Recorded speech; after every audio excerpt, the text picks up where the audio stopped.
다음은 경희대학교 비교문화연구소의 김재인 연구교수의 매끈한 공간을 만드는 운동이라는 제목으로 예술철학적 관점에서 표류의 의미를 살펴보는 주제 발표가 있겠습니다.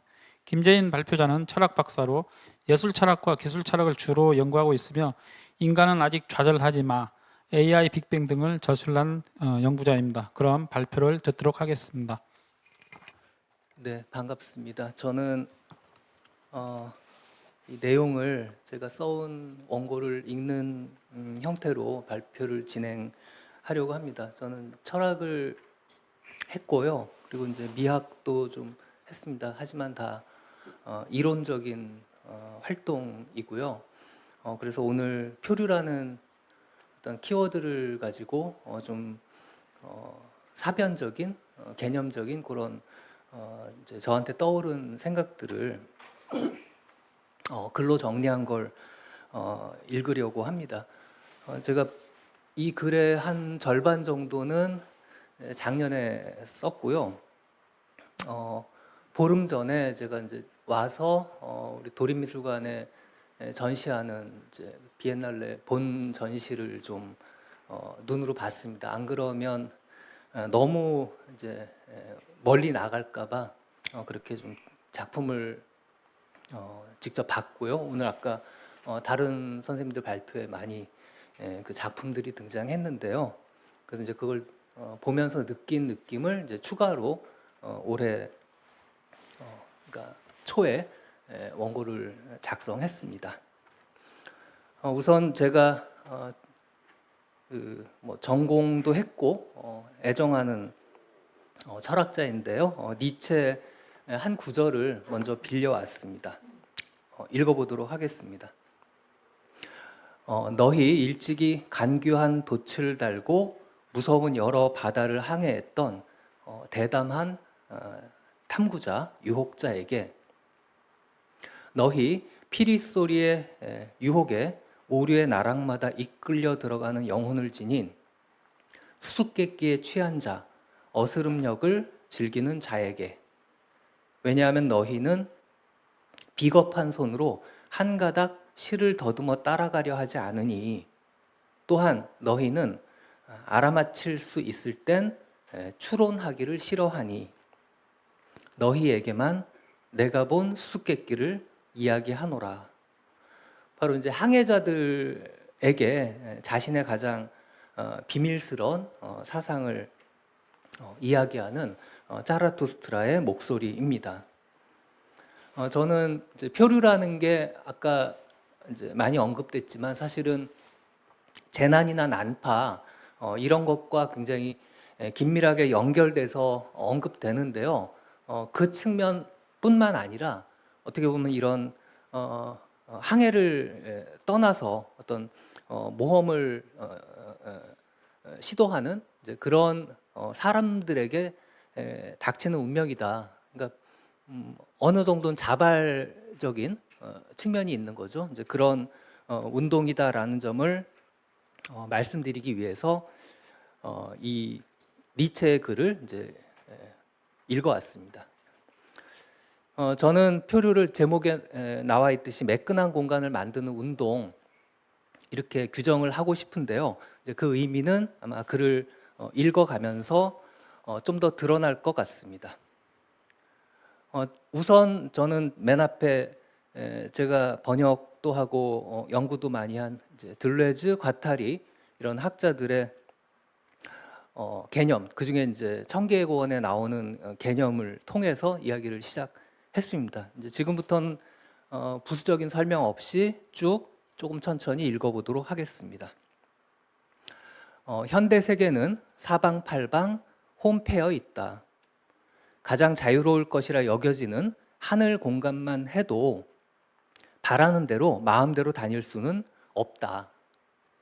비행기가 다니는 길은 정해져 있고 드론마저도 허가받지 않으면 날지 못한다. 하물며 육지나 바다는 홈이 더 깊고 견고하다.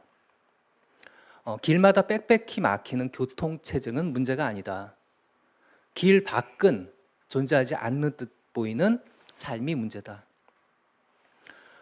공간에만 홈이 파인 게 아니다. 시간도 촘촘히 홈패어 있다.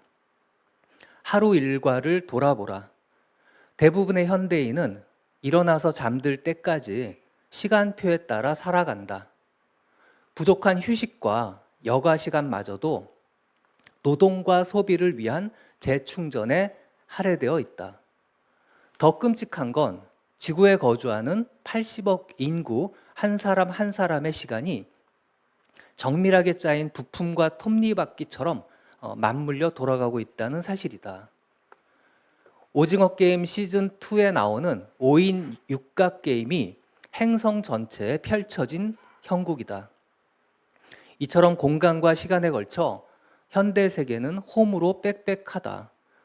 원하는 곳으로 마음대로 갈 수도 없고 시간을 멋대로 쓸 수도 없다.